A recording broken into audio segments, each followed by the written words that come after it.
Diane Duve and Matthew Reynolds seemed like the perfect couple. She was a compassionate veterinarian with a bright future, and he was a charming fitness trainer who appeared to adore her. But behind the public smiles and picture perfect moments lay a chilling truth. Matthew wasn't the devoted boyfriend he seemed to be. Instead, he harbored a darkness that would shatter Diane's life and leave an entire community in shock. Diane Duve was the kind of person who lit up every room she entered. At 28 years old, she was living the life she had always dreamed of. As a veterinarian in a small, picturesque town, her days were filled with caring for animals and bringing joy to their owners. Her friends admired her kind heart and relentless work ethic, and her family often told her how proud they were of her accomplishments. Yet, despite her successes, Diane often felt something was missing, a companion to share her life with. Her world changed when she met Matthew Reynolds, a fitness trainer at the local gym. Matthew was charismatic and had an energy about him that seemed to draw people in. He was the type of man who could strike up a conversation with anyone and leave them feeling like they were the most important person in the room. Diane first noticed him while attending a yoga class. After class, he introduced himself, complimenting her dedication to fitness and expressing his admiration for her work as a veterinarian. Their connection was instant. Diane was drawn to Matthew's confidence and charm, and he seemed genuinely interested in her life. He asked thoughtful questions about her career, her family, and her dreams, making her feel seen and valued in a way she hadn't experienced before. After their initial meeting, Matthew began stopping by the clinic with coffee, offering to help with small tasks or just to say hello. His gestures were sweet and thoughtful, and Diane found herself looking forward to his visits. Their relationship moved quickly. Within weeks, they were spending most of their free time together, exploring hiking trails, trying new restaurants, and even volunteering at the animal shelter where Diane often worked. To anyone watching, they appeared to be the perfect couple. Diane's friends commented on how happy she seemed, and her parents were relieved to see her with someone who appeared to care deeply for her. On social media, the two shared snapshots of their life together, smiling selfies at the park, candid moments cooking dinner, and pictures of their weekends spent enjoying the outdoors. Matthew seemed too good to be true. He was attentive, always making sure Diane felt loved and supported. On her stressful days at work, he would surprise her with a bouquet of her favorite flowers or prepare a candlelit dinner.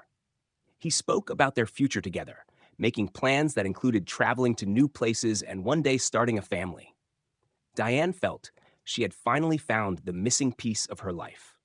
But beneath the surface, there were subtle hints that not everything was as perfect as it seemed. Diane's closest friends occasionally noticed a flicker of unease in her eyes when Matthew was mentioned, but she brushed it off as nothing. From the outside, Diane and Matthew's relationship seemed like a fairy tale. It wouldn't be long, however, before that image would shatter, revealing the darkness lurking behind Matthew's captivating smile. As the months passed, Diane began to notice small but unsettling changes in Matthew's behavior. At first, they were so subtle that she almost didn't register them. Matthew would casually ask who she had been talking to at work or comment on how much time she spent with her friends. He phrased his questions in a way that seemed caring, almost protective, so Diane didn't think much of it. She assumed it was just his way of showing interest in her life. Over time, these questions became more frequent and pointed. If Diane mentioned a male coworker, Matthew's mood would shift. He would ask her to repeat the details of the conversation, wanting to know exactly what was said and why. When she explained that her interactions were purely professional, he would laugh it off, saying he was only teasing. But his laughter often felt forced, and Diane couldn't shake the feeling that there was an edge to his words. Matthew's possessiveness began to seep into other areas of their relationship. He started showing up at her clinic unannounced, always under the pretense of surprising her with lunch or coffee. While her coworkers initially found his gestures sweet, they began to notice how often he lingered, watching Diane interact with clients and colleagues. One coworker mentioned to Diane that Matthew seemed overly attentive, but Diane dismissed the comment, insisting he was just being thoughtful. What began as small acts of overprotectiveness soon turned into controlling behavior. Matthew started making subtle suggestions about how Diane should dress, often framing them as compliments. He would tell her she looked stunning in certain outfits, but then add that she didn't need to wear anything too revealing. When she planned a night out with friends, he would question why she needed to go out at all, suggesting they spend time together instead. If she insisted on going, his mood would sour, and he would text her constantly throughout the evening, asking what she was doing and who she was with. Diane's friends noticed the shift in her demeanor. She became more reserved, hesitating to share details about her life with Matthew. When her best friend Emily expressed concern about how often Diane canceled plans to be with Matthew, Diane defended him, saying he just wanted to spend time with her because he cared so much. But deep down, Diane couldn't ignore the growing sense of unease. She began to feel as though she was walking on eggshells around Matthew, careful not to say or do anything that might upset him. Despite the red flags, Matthew's apologies always pulled her back in. Whenever Diane expressed frustration or tried to set boundaries, Matthew would immediately apologize, often in dramatic fashion. He would buy her flowers, write heartfelt notes, or plan elaborate dates to prove how much he loved her. Diane wanted to believe he could change, that the man she had fallen in love with was still there. She convinced herself that his behavior stemmed from a deep love for her, not a need to control her. But the cracks in their relationship were growing wider, and soon they would become impossible to ignore. On a crisp Saturday evening in late autumn, Diane prepared for a housewarming party hosted by one of her colleagues. The event was a casual gathering, and Diane looked forward to unwinding with friends after a long week at work. Matthew, however, was less than enthusiastic. He had spent the day subtly discouraging her from going, suggesting they stay in and watch a movie instead. When Diane insisted she couldn't miss the party, Matthew's demeanor shifted. He grew quiet and distant, his usual charm replaced by a cold silence. As Diane left for the party, she couldn't shake the feeling that Matthew was angry with her, though he hadn't said it outright. She pushed the thought aside, determined to enjoy the evening. The party was lively, filled with laughter and music, and Diane soon found herself relaxing. She mingled with colleagues and caught up with old friends, her phone tucked away in her bag, ignored for the night. Unbeknownst to Diane, Matthew had been texting her repeatedly. When she didn't respond, his messages became increasingly agitated. Witnesses later reported that Diane seemed happy at the party, unaware of the growing storm brewing outside her social circle. When the evening wound down, Diane said her goodbyes and left alone, telling friends she planned to head straight home. When Diane didn't arrive at her apartment that night, no one initially realized something was wrong. It wasn't until the next morning that her absence became alarming. Diane was supposed to meet her parents for their regular Sunday brunch, a tradition she never missed. When she didn't show up and didn't answer her phone, her parents grew worried. Calls to her friends revealed that Diane had left the party safely, but hadn't been heard from since. By midday, Diane's parents reported her missing. The police quickly began their investigation, focusing first on her last known whereabouts. They retraced her steps from the party and reviewed surveillance footage from nearby streets. The footage confirmed Diane had left the party alone and walked to her car, but after that, her trail went cold. Later that evening, Diane's car was discovered abandoned on a remote dirt road just outside of town. The vehicle was unlocked, and her phone and purse were still inside. The eerie scene sent chills through investigators, as it was clear Diane hadn't simply wandered off. Search teams combed the surrounding woods, but there was no sign of her. As news of Diane's disappearance spread, the community rallied to help. Flyers were distributed, social media posts were shared, and volunteers joined search efforts. Diane's co-workers and friends provided statements to the police, describing her as responsible and unlikely to disappear without a word. Attention quickly turned to Matthew, who had reportedly been upset about Diane attending the party. When questioned, Matthew claimed he had been home all night, texting Diane only out of concern for her safety. His calm demeanor initially reassured investigators, but inconsistencies in his story began to emerge. The puzzle pieces were starting to fall into place. and soon the full extent of the truth would come to light. As investigators zeroed in on Matthew, cracks began to form in his carefully constructed alibi. He insisted he had been at home during the hours Diane disappeared, but when police reviewed his phone records, they found discrepancies that contradicted his claim. His phone had pinged cell towers near the remote road where Diane's car had been found, placing him in the area on the night she vanished. Confronted with this evidence, Matthew faltered, claiming he had gone for a drive to clear his head after an argument with Diane. The inconsistencies didn't stop there. Surveillance footage from a gas station near the wooded area showed Matthew's car passing by around the time Diane was last seen. Investigators obtained a search warrant for his vehicle, and what they found inside raised even more alarm. In the trunk, they discovered a dirt-streaked tarp and strands of long dark hair consistent with Diane's. A forensic analysis revealed traces of blood on the tarp, and DNA testing confirmed it was Diane's. When police searched Matthew's apartment, they uncovered more disturbing evidence.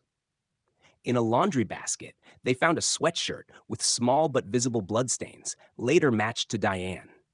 Hidden in a storage closet was a pair of muddy boots with soil that matched samples from the area where Diane's car had been found. Investigators also discovered scratches on Matthew's forearms, which he claimed were from a workout accident, but the marks were consistent with defensive wounds from a struggle.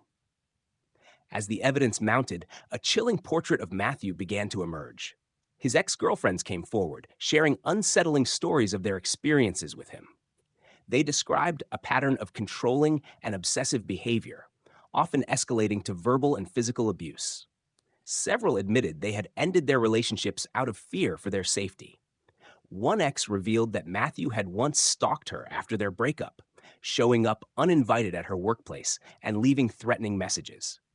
While none of these incidents had resulted in criminal charges, they painted a picture of a man who was dangerous when he felt his control slipping. The media caught wind of the case, and Matthew's polished image began to crumble.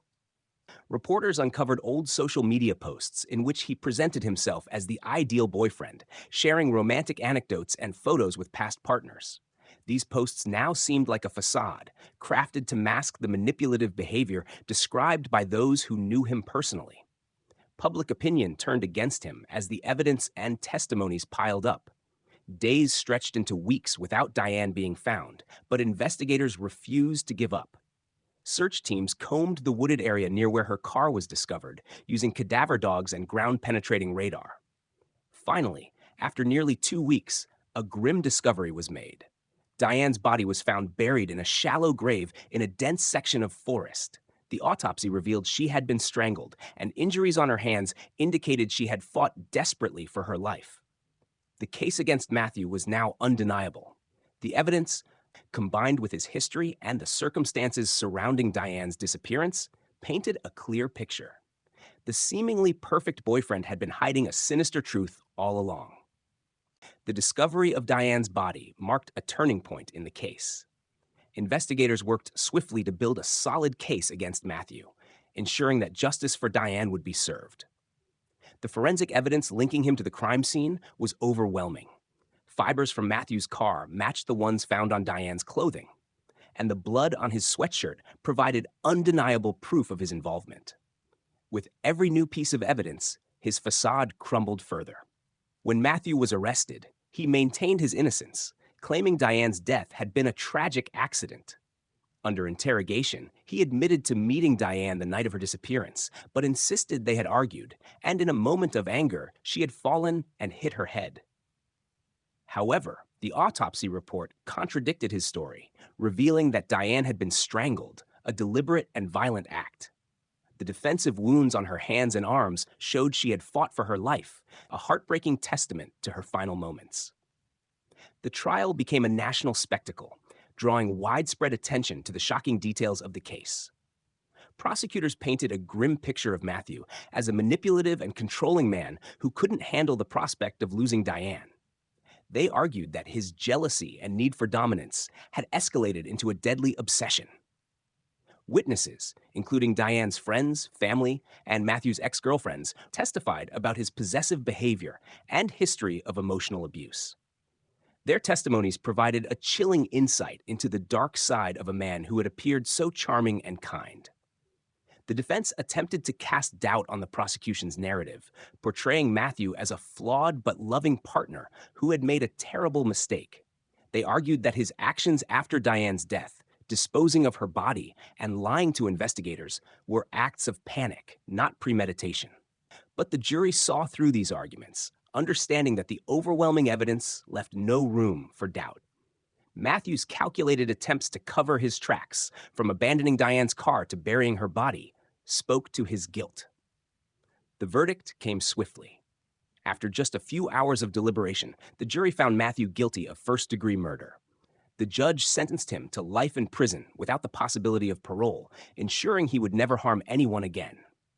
For Diane's family, the sentence brought a measure of closure, though it could never erase the pain of losing her. They described Diane as a bright light in their lives, someone whose kindness and love for others had touched everyone she met. In the aftermath of the trial, Diane's story became a rallying cry for awareness about the warning signs of abusive relationships. Her family started a foundation in her name, dedicated to educating people about the dangers of control and manipulation disguised as love. They hoped that by sharing Diane's story, they could help others recognize the signs of an unhealthy relationship before it was too late. The case of Diane Duve serves as a haunting reminder of the darkness that can lurk behind even the most charming smiles.